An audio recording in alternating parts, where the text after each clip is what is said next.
Yes, this is happening again.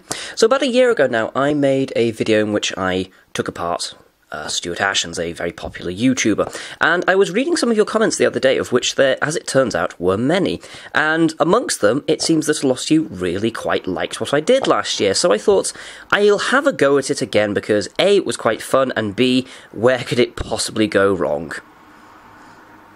Yeah, I don't really need an answer to that, do I?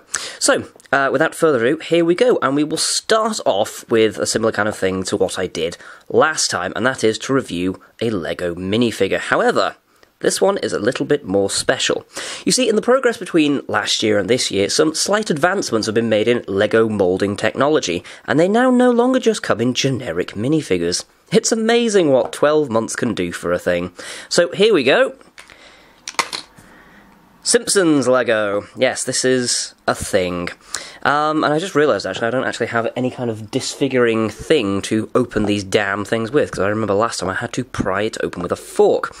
Incidentally, if you wanted to watch that video, you can click somewhere and there'll be an annotation. It might be here, it might be over there. I might move it about the screen just to be the kind of dynamic man that I am. So, yes, Simpsons minifigures. As you can see, they're not generic LEGO is the first thing which is very striking about them. They're all sort of custom moulded, which is very interesting. We've got Scratchy, yes, Ralph Wiggum, Mr. Burns, Homer, Bart, Marge, obviously, Apu, Nahasapeena Petalon.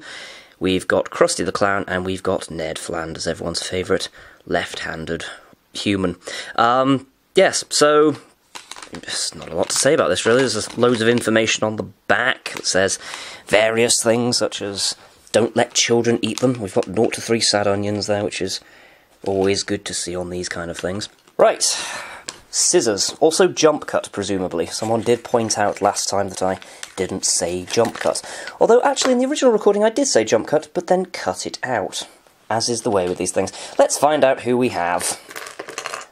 Ooh, I do believe it is indeed. It's Scratchy. Well, let's put this together.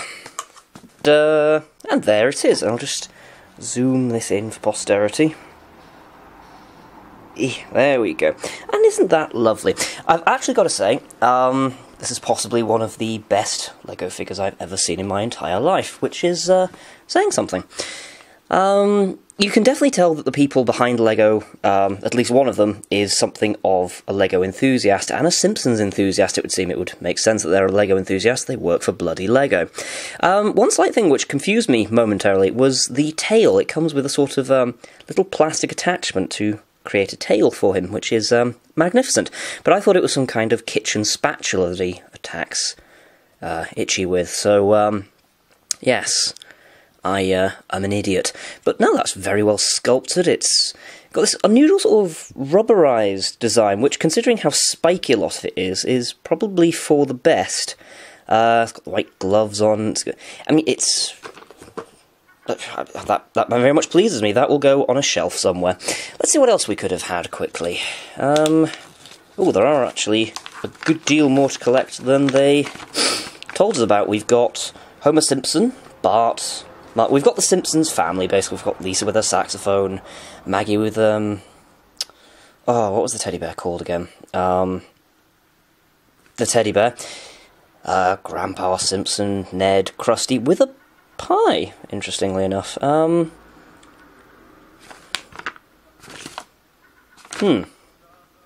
Okay. You know, for some reason I get the feeling that there's somebody critical missing from this lineup, but I can't quite figure out who it is, because I've not watched The Simpsons in some time. And I am actually hauling off at the moment, because I'm not entirely certain what his name is. So him, Apu, Ralph, you know these, they're The Simpsons, for goodness sake, I don't need to tell you, but that's the lineup, should you ever be curious. And this is how you put them together. Some of them even come with skirts and things, which is quite interesting, so that's...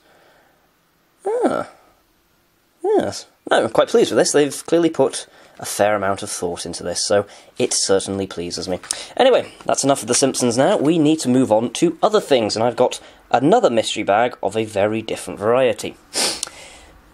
Children of the 90s will doubtless remember the Pokemon trading card game. It was very popular, and as with such popular things, there were knockoffs, rather like this video now.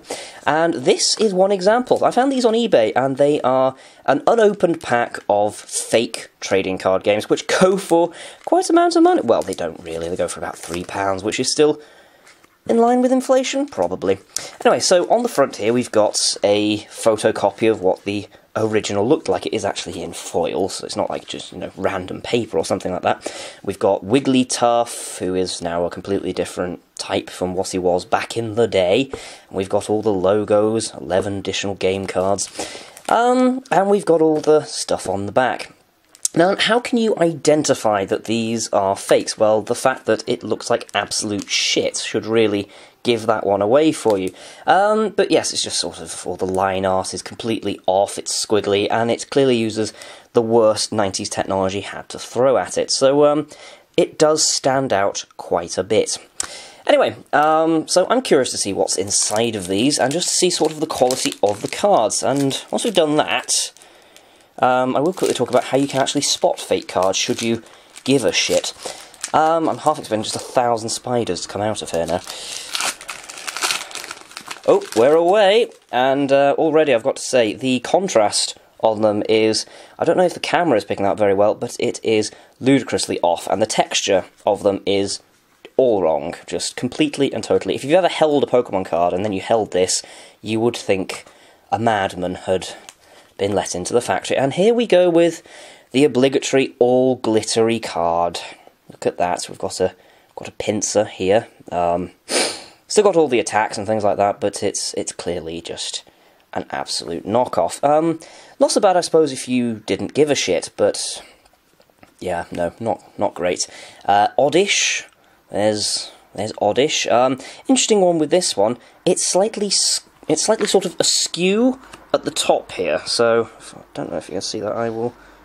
There we go. So that side is closer to the top than this side, if you can see that. I don't know whether you can. It's quite subtle.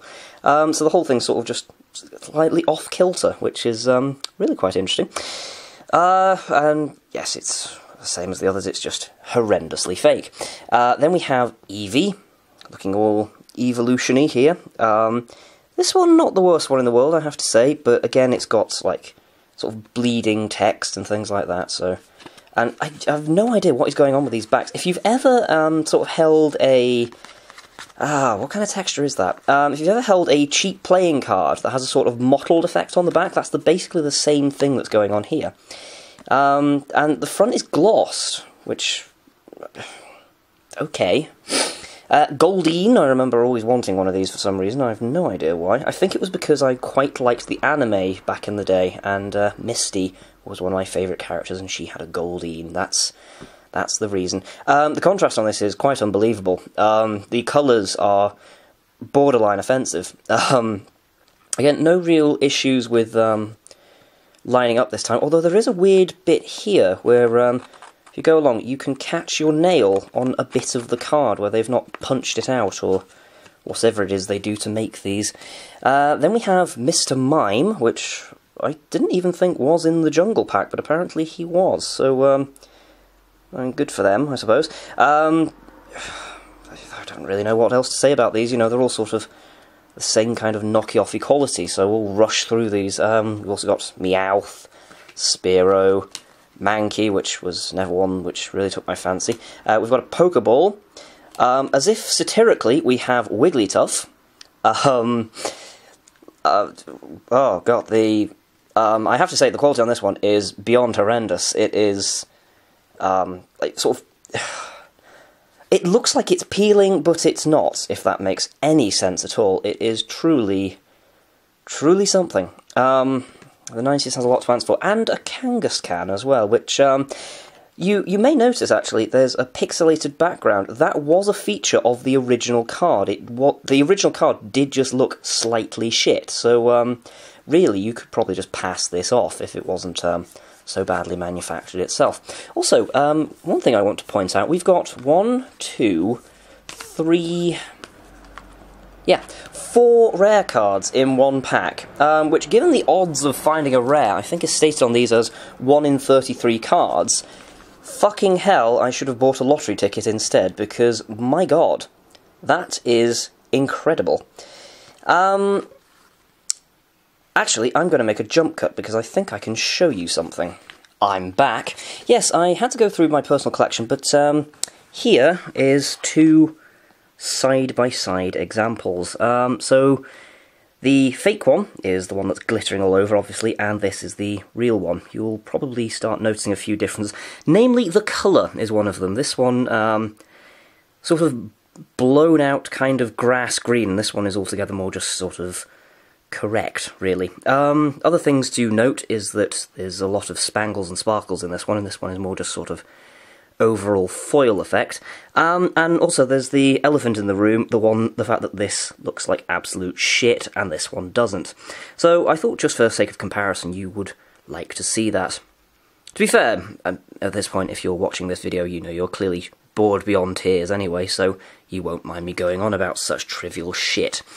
Anyway, the other thing that I wanted to show you quickly was how to spot a fake card. Now, this has always been a feature of the ever since the days of these old ones having this particular security feature in them. So I thought I would show you with a modern example. This is a sort of generic energy card that nobody cares about. Now then, the most obvious thing is the feel of them. You know, they feel like a Pokemon card, but in the event that you get a very well-made Pokemon card for whatever reason, there is a way to tell. And it is quite an extreme one. But there is a black film that runs in between the pressed bits of card, which makes up the trading card. So if you have a pack that you're not certain about, you can always destroy one of the less interesting cards. And indeed, if I do that with this one, you will find that it is just paper, basically. So that's always one way to do that. It's a little bit of an extreme one, but it is a foolproof one, nevertheless. Presumable jump cut while I clean away. Now to move on to something completely different. Now then, as with all Ashens things, there is a degree of nerdism, so have a spaceship. There we are. This is the USS Enterprise, and there's a reason I'm showing you this. Basically, sometime around last year, these were released by Eagle Moss, which are perpetual perpetrators of inferior quality collectibles. Now, this is the first one they released, and as always, they have these collectibles which are like 99p for the first one, and then they skyrocket up to ridiculous prices afterwards. And I have to say, for the first model, I bought this with a friend. I'll just see if I can... There we go, that's much better. I bought this with a friend, and I have to say, we were very impressed with it. I don't know if you can tell, but the saucer is one massive disc of metal, which is, frankly, incredible for something this.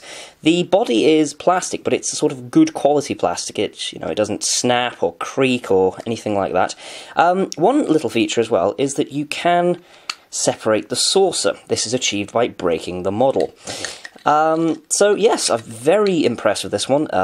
Lots of metal parts, lots of interest, it's very well detailed, there's lots of patterning on it, and let's face it, it just looks like a good little model. Now, the reason I'm showing you this is because recently I bought a second one of these, because there's a spaceship within the Next Generation series which has always sort of caught my eye and I've always quite liked the look of, so I thought I would buy it in model form. And here it is. It's the USS Stargazer, for those of you that don't care but would like to pretend they care. And I have to say, this is absolutely apocalyptically shit by comparison. For starters, the paint job is horrendous by comparison. You'll notice on this one there's all sorts of little details that have been pointed out, like impulse engines and things like that. Bizarre thing, in the magazine it points out that these little mouldings, I don't even know if you can see them very well. Ugh. Damn you, manual focus, yes.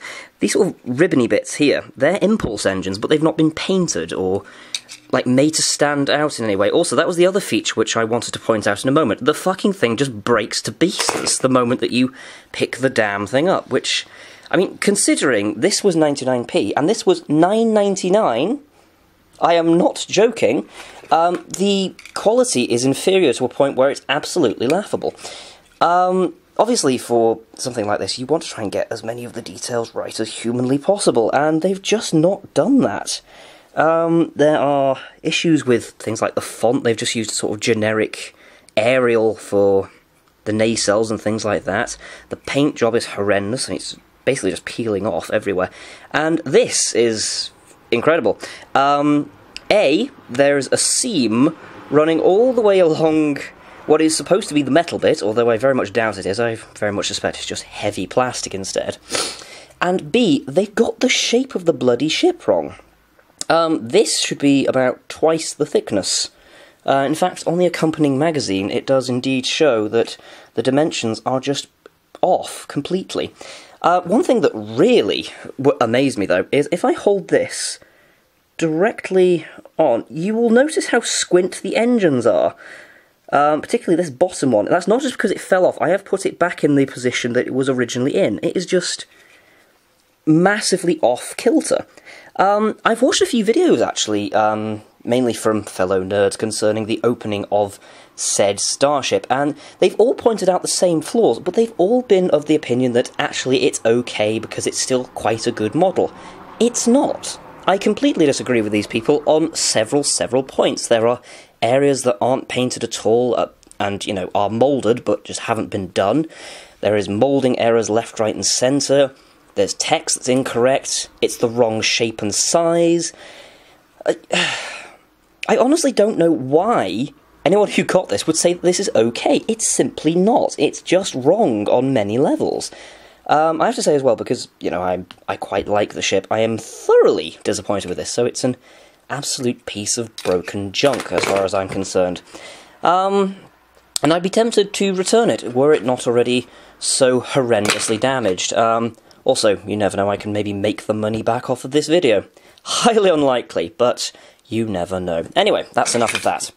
Right, one other feature of Ashens' videos before I wrap this up is that every now and then he eats horrendous things. And I thought, well, why not go for something simple? So, this immediately caught my eye.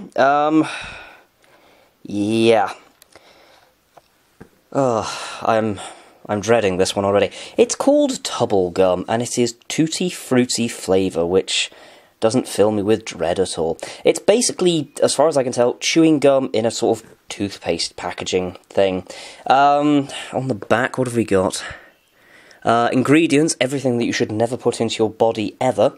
35 grams of this stuff if you get through the whole thing, God help you. I think this is basically supposed to just improve hyperactivity in children so that they don't actually learn. Oh God, I'm going to have to try this, aren't I? Alright, here goes. Oh. The sphincter of bubblegum. This bodes well. Right. Oh. Yeah. I can't actually get this out. Oh, there we go.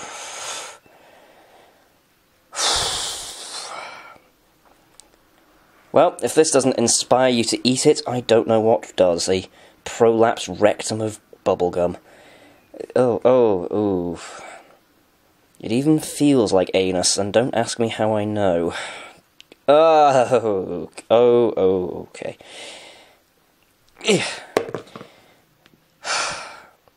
Oddly, now I've made some kind of clitoral hood out of it. I don't really know how.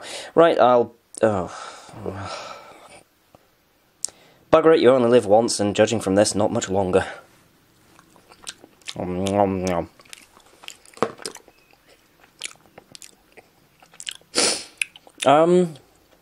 Yeah. The flavour disappears almost immediately, which is remarkable given how much artificial guff must be in this. Oh, and there's a worrying undertone of chemicals, acids, and a little bit of spam as well. Yeah, not a fan. Anyway, that was the Ashens video, so I hope you enjoyed it. Remember to click somewhere if you want to subscribe to the channel, and we'll see where this ends me up. I'm thinking jail.